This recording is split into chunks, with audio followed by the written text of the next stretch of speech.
नमस्कार। आज हम एक बहुत ही दिलचस्प कहानी पर बात करने वाले हैं। स्रोत है पहली मोहब्बत अधूरी दास्तान। और हम समझने की कोशिश करेंगे कि पहली मोहब्बत की यादें इतनी गहरी क्यों होती हैं, भले ही वो कहानी पूरी ना हुई हो। कहानी शुरू होती है स्कूल से। पहला दिन, वो एक झिझक सी, एक लड़की एक लड़का। स्रोत में एक लाइन है, कहते हैं पहली मोहब्बत कभी भूलती नहीं। लेकिन ये कहानी इस कहावत को कैसे देखती है? क्या ये बस एक रोमांटिक बात है? अच्छा सवाल है। मुझे लगता है ये कहानी सिर्फ कहावत दोहराती नहीं है। ये असल में दिखाती है कि क्यों नहीं भूलती।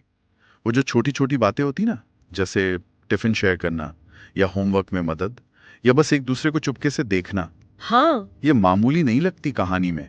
ये असल में वो क्या कहते हैं, बुनियाद बनती हैं उन गहरे जज्बातों की जो उस कच्ची उम्र में पनपते हैं। और वो बिना कहे समझना, वो एक खास कनेक्शन दिखाता है। बिल्कुल, वो बिना कहे समझने वाली बात कहानी जैसे दिखाती है कि शब्दों से ज्यादा शायद आंखों का काम था। तो क्या हम ये कह सकते हैं कि मतलब यही बात पहली मोहब्बत को बाद के रिश्तों से थोड़ा अलग करती है, ये जो अनकहापन है? हाँ, काफी हद तक कहानी इसी बात पर जोर देती है कि ये खामोश जुड़ाव ही रिश्ते को गहरा बनाता है, और शायद इसीलिए ज्यादा याद भी रह जाता है, क्योंकि उसमें बहुत कुछ कल्पना पर, एहसास पर छोड़ा होता है ना। शब्दों में सब कह देने के बाद शायद वो बात ना रहे। सही। और फिर वो पल आता है जब खामोशी टूटती है। बड़ी हिम्मत से कहा गया, मुझे तुमसे कुछ कहना है। और जवाब सिर्फ, मैं जानती हूँ। कहानी कहती है जैसे सब ठहर गया उस पल।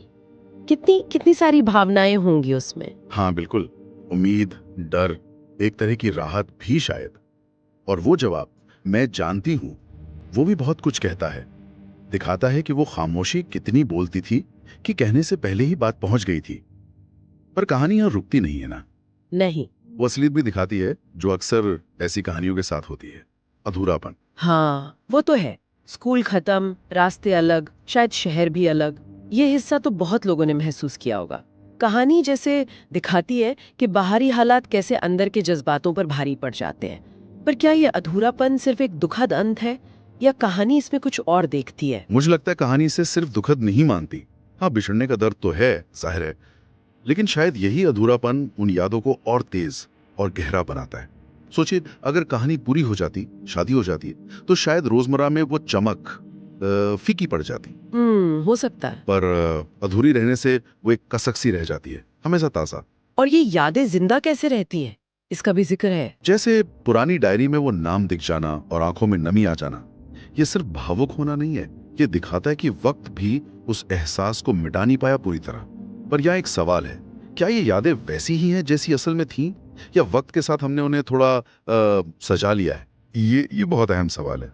कहानी सीधे सीधे तो नहीं कहती, पर वो कहती कि यादें दिल के कोने में जिंदा हैं, और जिंदा चीजें तो बदलती हैं, है ना। तो मुमकिन है कि यादें थोड़ी बदल गई हो, थोड़ी और खूबसूरत, थोड़ी आइडियल बन गई हो, लेकिन उनका जो इमोशनल कोर है, वो एहसास, वो शायद वही रहता है। पहली मोहब्बत सिर्फ एक घटना नहीं रह जाती, वो हमारी पहचान का हिस्सा बन जाती है, कहीं ना कहीं। हाँ, जैसे कहानी के आखिर में कहा गया है, वो पहली मोहब्बत थी, न पूरी हो पाई न खत्म हुई, बस दिल के एक कोने में चुपचाप जिंदा है आज भी। ये न पूरा होना न खत्म होना, यही शायद इसका निचोड़ है। अतीत में है, पर आज भी महसूस होती है। बिल्कुल, यही अधूरेपन का जिंदा रहना इसे खास बनाता है। ये दिखाता है कि कुछ जज्बे वक्त और लॉजिक के परे होते हैं। ये सिर्फ एक लव स्टोरी नहीं है, ये इस बात का भी सबूत है कि कुछ तजुर्बे हमें हमेशा के लिए बदल देते हैं। जाना ही उन्हें वक्त की मार से बचाता है और हमेशा के लिए यादगार